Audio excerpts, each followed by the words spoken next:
Hello guys, very very good morning. সবাই কেমন আছো? আশা করি সবাই ভালো আছো এবং সুস্থ আছো। তো অভিজ্ঞতা ব্লগসে তোমাদের সবাইকে অনেক অনেক স্বাগত, অনেক ভালোবাসা দিয়ে আরেকটা নতুন ব্লগ নিয়ে চলে এলাম।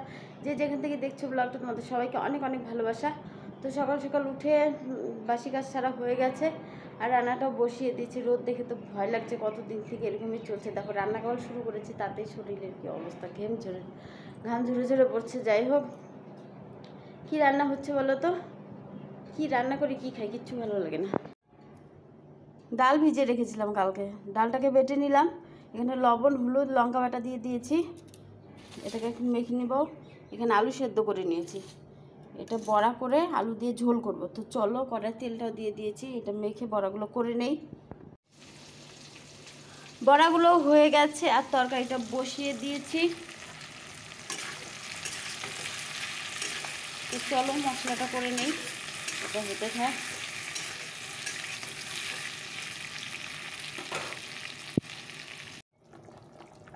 তরকারিটা হয়ে গেছে, তো নামিয়ে নিয়েছি, নামিয়ে নেব। এখানে দেখো একটু মশলা রেখে দিয়েছি।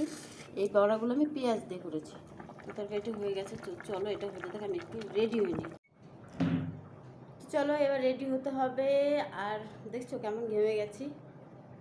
আর কালকে রাতে শরীরটা হঠাৎ করে এতই খারাপ হয়ে গেছে, লাইভে বসে থাকতেই তো ঠান্ডা লেগে গেল। লাইভটা শেষ করে মানে আর বসতে পারছি না, একের পর এক হাঁচি হয়ে যাচ্ছে, হাঁচি হয়ে যাচ্ছে। অ্যান্টিবায়োটিক দিল, সেটা খেয়ে নিলাম, তারপরেও দেখি কমছে না। পরে তোমার দাদাভাই বাধ্য হয়ে বলছে চলো একটু বাইরের থেকে ঘুরে আসি, এত হাঁচি হচ্ছে। পরে রাত্রে 2টোর সময় বাইরে হাঁটতে গেলাম, কী করবো আর, মানে থাকতে পারছি না, এত হাঁচি হচ্ছিল। মানে ও অবাক হয়ে যাচ্ছিলো, বলছে কেন এত হাঁচি হচ্ছে। জানি না, ভালো লোক কেমন করে অসুস্থ হয়ে যায়, দেখতে পাচ্ছ। তো চলো এখন রাখি, এখন ওর কথা বলার টাইম নেই, রেডি হতে হবে। একজনকে বললাম খেয়ে যাও, দেখো এখন আসে না। তো চলে এলাম লাঞ্চে। এসে কী করলাম বলো তো? আমগুলো কাটার এসে আর খাওয়াই হচ্ছে না। তোমার দাদাবাবু বলছে আমগুলো নষ্ট হয়ে গেছে, তাই এসে আগে ফার্স্ট আমগুলো কেটে নিলাম। খাবো কখন জানি না, বাট কেটে নিয়েছি। এগুলো কিন্তু সব গাছের আম, একটা একটা করে পরে তোমার দাদাবাবু নিয়ে আসি টুকিয়ে টুকিয়ে। তো যেহেতু অনেকগুলো আম হয়েছে, তো কে খাবে জানি না। আমগুলো কেটে নিলাম, বাসনগুলো মেজে নিলাম। আজকে আর কিছু করবো না এই গরমে, এখন যাবো স্নানে। তোমাদের দাদাভাই খেতে যাচ্ছে, আমি বললাম আমি স্নান করে আসি, তারপরে একসাথে খাবো। বলছে না আমাকে এখনই দাও, বলছে না আগে স্নান করে আসি তারপর একসাথে। একা একা খেতে ইচ্ছে করে না বলো। তো চলো আগে স্নানটা করে আসি তারপর। আমটা কখন খাবো? এখন না খেলে পরে ডিউটি থেকে এসে খাবো। ঠিক আছে, এখন রাখি, চলো। তো চলে এসেছি ডিউটি থেকে, অনেকক্ষণই হলো। আর তোমাদের দাদাভাই বাজারে গিয়েছিলো, বাজারে চলে এসছে। কী কী বাজার এলো বলো তো? কী এসছে এটাকে কী বলে, যাই হোক কিছু একটা খাবারের কি যেন ভুলে গেলাম এর মধ্যে। লাল শাক, কত শাক এনেছে, লাল, ভগবান। বেগুন, করলা, পটল, চাল কুমড়ো, করলা, লেবু, বেগুন, এগুলোই সবজি। ভেন্ডি, চাল কুমড়ো এনেছে কত বড় একটা, এসবই। আর মাছ এনেছে, মাছটা ভাজা বসিয়েছি, মাছটা ভাজা বসিয়ে দিয়েছি।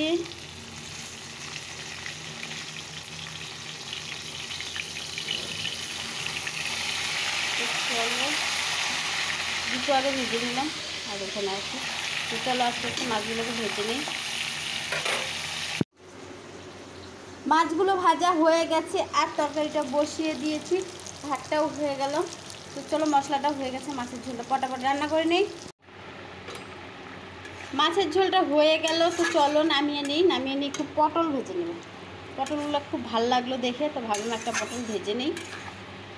তো হয়ে গেছে মাছের ঝোলটা, মাছের ঝোলটা নামিয়ে নিয়েছি আর পটল ভাজাটা বসিয়ে দিলাম। একটা পটলই ভাজছি, বুঝলে। রাত্রি করে কে অত খাবে? তোমাদের দাদাভাই খালেও এক টুকরা খাবে, আমি এক টুকরা, বাবান তো নেই, সেই কারণে অল্পই ভাজলাম, দুপুরে বড়া রয়ে গেছে। তো চলো রান্না কমপ্লিট। হ্যালো ফ্রেন্ডস, তো সবাইকে বলবো এবার গুড নাইট, সবাই ভালো থেকো।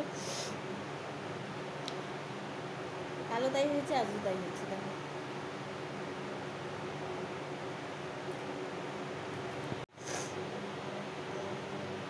তো চলো সবাইকে গুড নাইট বলছি, সবাই ভালো থেকো, সুস্থ থেকো, সাবধানে থেকো, ব্লগসের পাশে থেকো।